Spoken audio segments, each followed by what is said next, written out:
Oke, halo semuanya teman-teman. Balik lagi di video tutorial Himepa Unila. Kali ini kita akan membahas materi mata kuliah dari Matematika Ekonomi.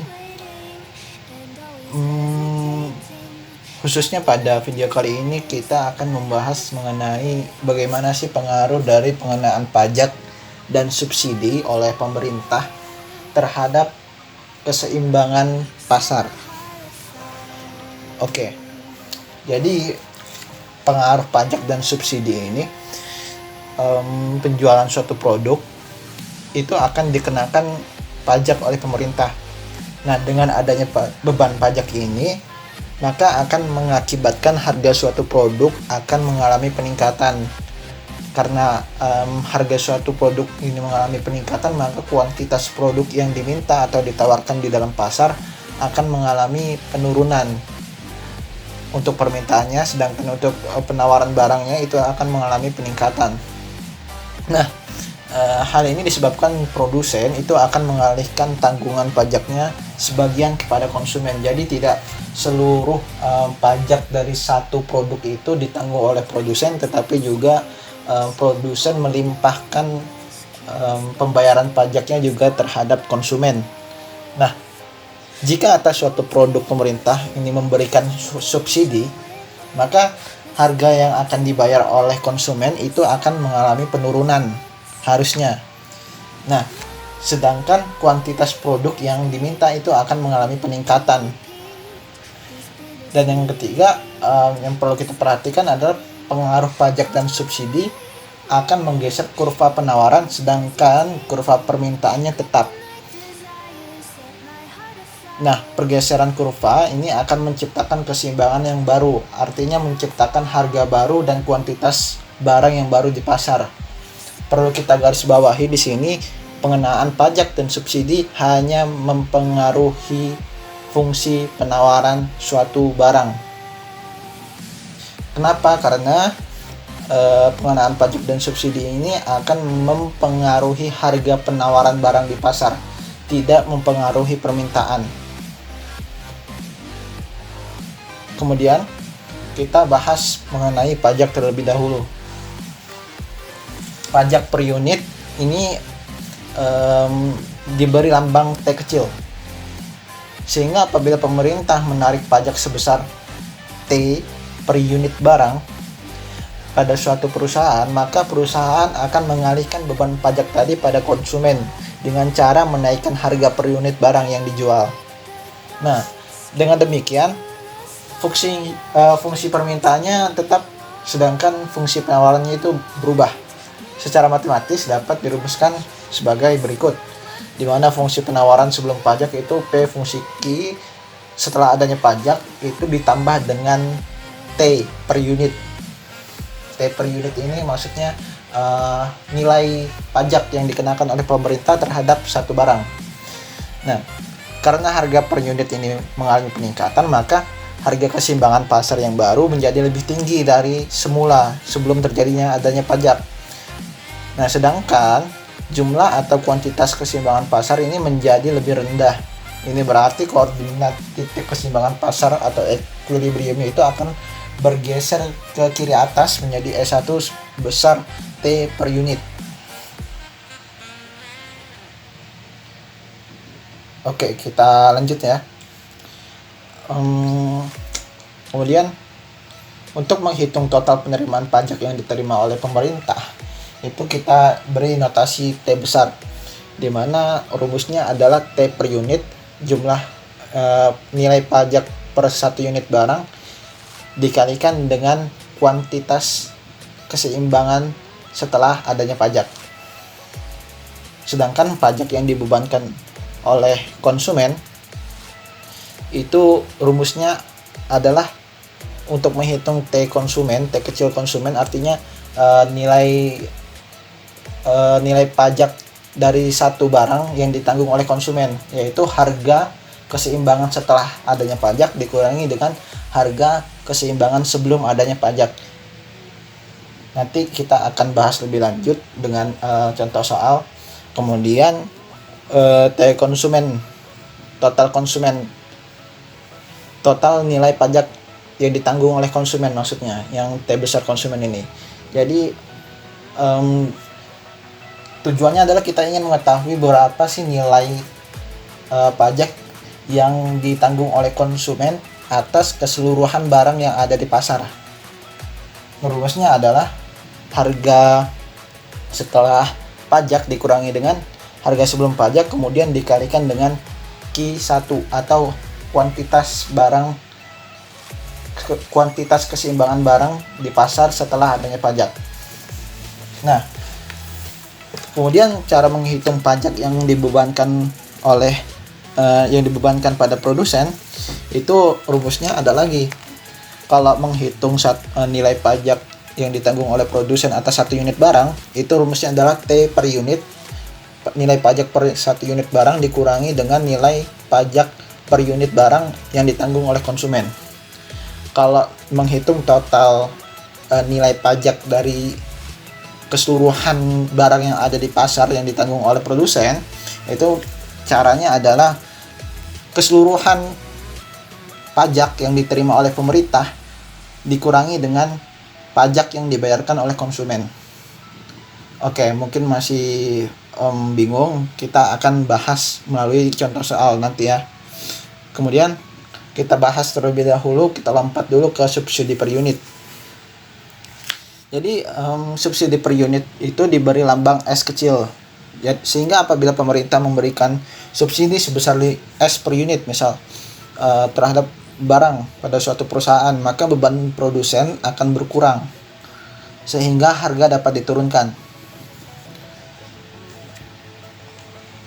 Kemudian permintaan pembeli hanya tergantung dari harga saja, sehingga fungsi permintaannya tetap, sedangkan penjual atau produsen akan menyesuaikan fungsi penawarannya, sehingga fungsi penawarannya akan berubah. Secara matematis dapat dirumuskan sebagai berikut. Fungsi penawaran sebelum adanya subsidi biasa P fungsi Q, kemudian setelah adanya subsidi P fungsi Q dikurangi dengan S. S ini adalah nilai pajak per unit barang. Nah, karena harga per unitnya turun, maka harga keseimbangan pasar yang baru menjadi lebih rendah dari yang semula atau sebelum adanya subsidi. Nah, sedangkan jumlah atau kuantitas keseimbangan pasar itu menjadi lebih tinggi. Ini berarti grafik fungsi penawaran ini bergeser ke bawah sejauh S per unit dan grafik fungsi permintaannya tetap. Nah, kemudian untuk menghitung total subsidi yang diberikan oleh pemerintah, itu kita dapat menghitungnya dengan nilai subsidi yang diberikan oleh pemerintah atas 1 unit barang dikalikan dengan keseluruhan barang yang ada di pasar. Nah, kemudian subsidi yang dinikmati oleh konsumen itu dapat dihitung dengan per unit barangnya adalah harga setelah adanya subsidi dikurangi dengan harga sebelum adanya subsidi. Sedangkan total subsidi secara keseluruhan yang diterima oleh konsumen adalah harga sebelum adanya subsidi dikurangi dengan seharusnya ini harga setelah adanya subsidi dikurangi dengan harga sebelum subsidi dikalikan dengan keseluruhan barang yang ada di pasar.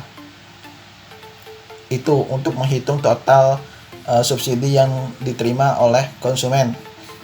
Nah, kemudian subsidi yang dinikmati oleh produsen ini untuk menghitung per unit barangnya adalah nilai subsidi per unit barang dikurangi dengan nilai subsidi yang diterima oleh konsumen.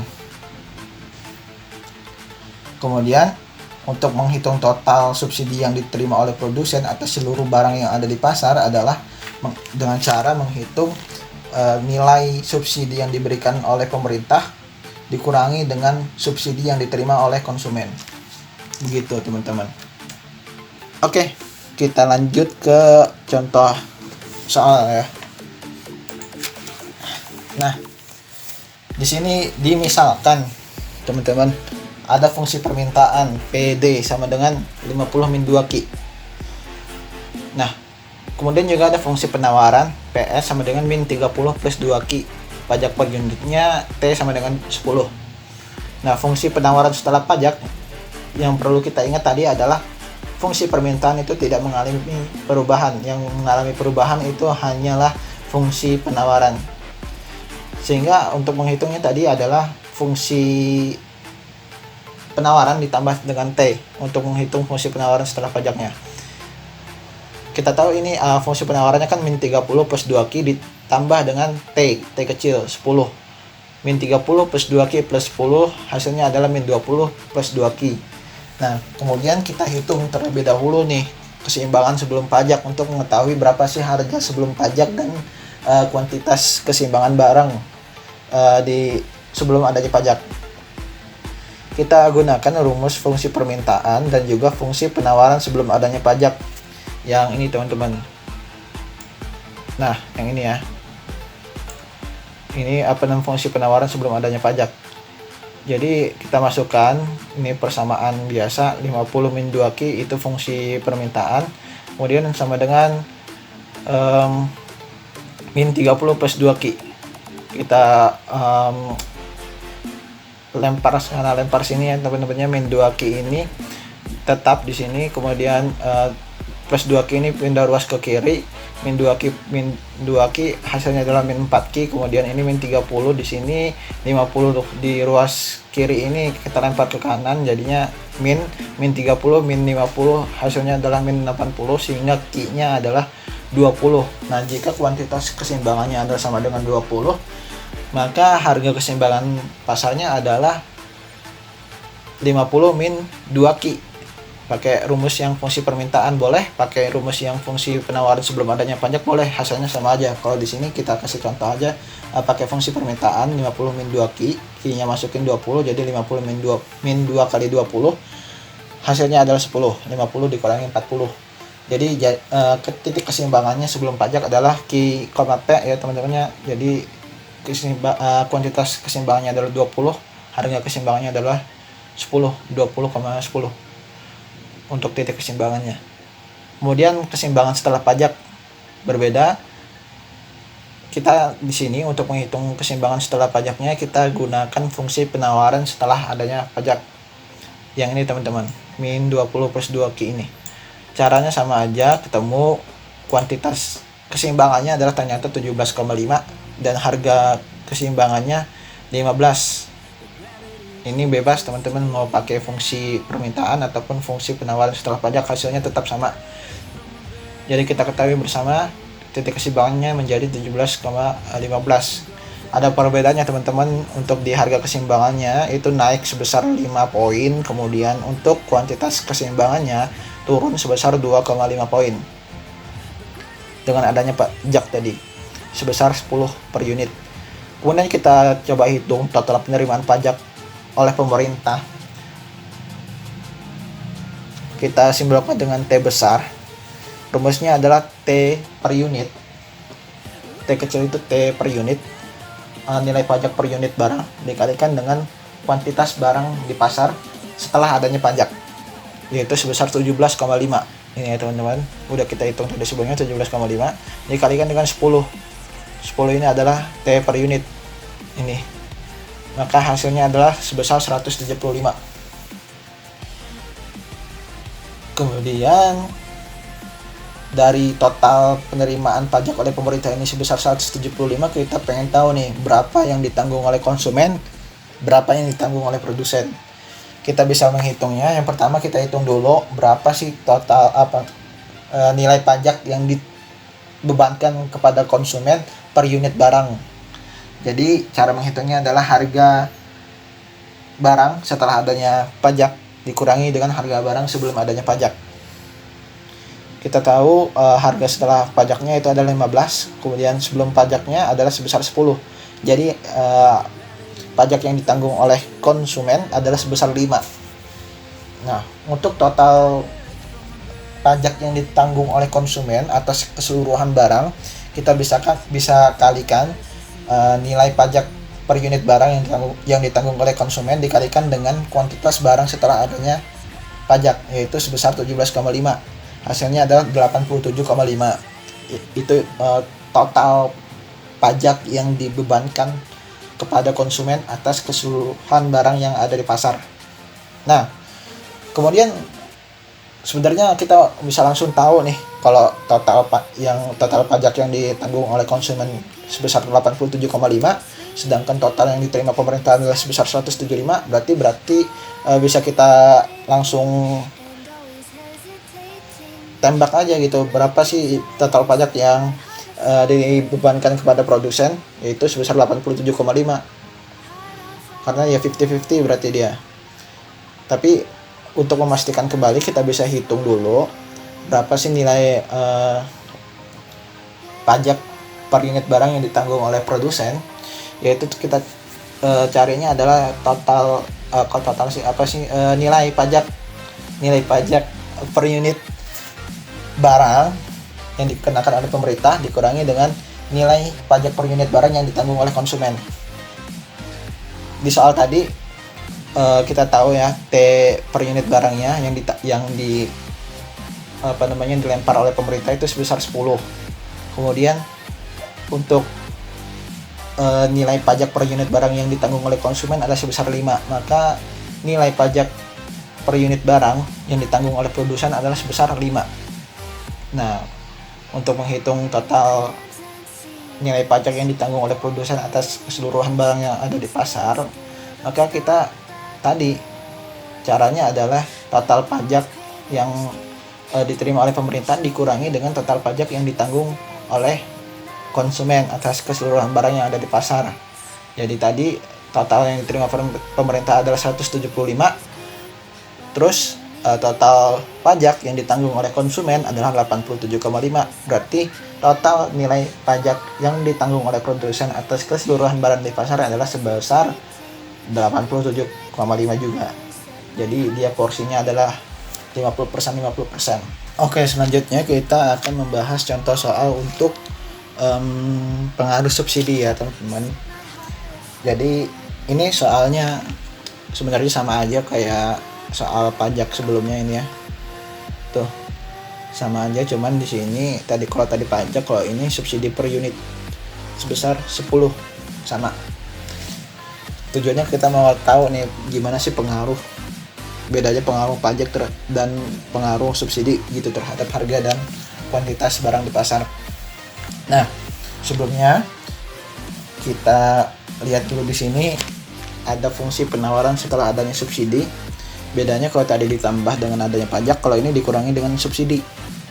Fungsi penawarannya, lagi-lagi fungsi permintaannya itu tidak mengalami perubahan teman-teman. Jadi fungsi penawaran sebelum pajak itu dikurangi dengan 10. Lihat ini ya, min 30 plus 2Q kita kurangi dengan 10, hasilnya adalah min 40 plus 2Q. Kemudian kita cari tahu berapa sih keseimbangan pasarnya sebelum adanya subsidi dengan rumus fungsi permintaan dan fungsi penawaran sebelum adanya subsidi. Maka kita ketemu kuantitas keseimbangannya adalah sebesar 20 dan harganya adalah sebesar 10. Sama kayak soal sebelumnya, ini keseimbangan sebelum pajak. Sama ini juga keseimbangan sebelum subsidinya juga sama, 20 untuk kuantitas keseimbangannya dan harganya adalah 10. Nah, kemudian kita lihat nih keseimbangan setelah adanya subsidi, apa dia naik, apa dia turun. Kita gunakan fungsi penawaran setelah adanya subsidi, yaitu ini ya teman-teman, keseimbangannya, fungsi penawaran setelah adanya subsidi. Nih, min 40 plus 2Q.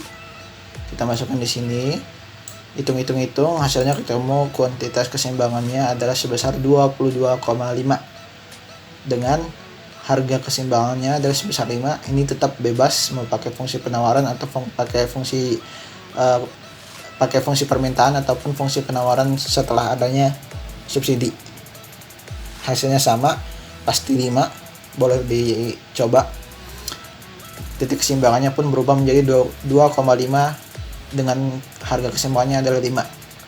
Nah, kita bisa lihat di sini jika suatu barang itu dikenakan pajak, maka harganya akan meningkat dari harga sebelumnya. Ini ya teman-teman, harga sebelumnya 10 naik jadi 15, kuantitasnya jadi turun. Yang tadinya 20 ada barang di pasar, jadinya cuman turun jadi 17,5. Nah kalau adanya subsidi dari pemerintah, harga barangnya malah turun. Yang tadinya harga barangnya sebesar 10 turun jadi 5. Kuantitas barangnya pun meningkat dia. Yang tadinya cuma 20 jadi 22,5 gitu teman-teman. Kira-kira untuk materi pada video kali ini tentang pengaruh pajak dan subsidi terhadap keseimbangan pasar. Jadi terima kasih teman-teman sudah mau menyempatkan waktunya menonton video ini. Semoga video ini bisa membantu kalian semua. Mohon maaf banget apabila masih banyak kesalahan. Kita sama-sama belajar teman-teman. Kita saling berbagi ilmu. Kita saling tolong menolong dan saling membantu sesama mahasiswa. Akhir kata, wassalamualaikum warahmatullahi wabarakatuh.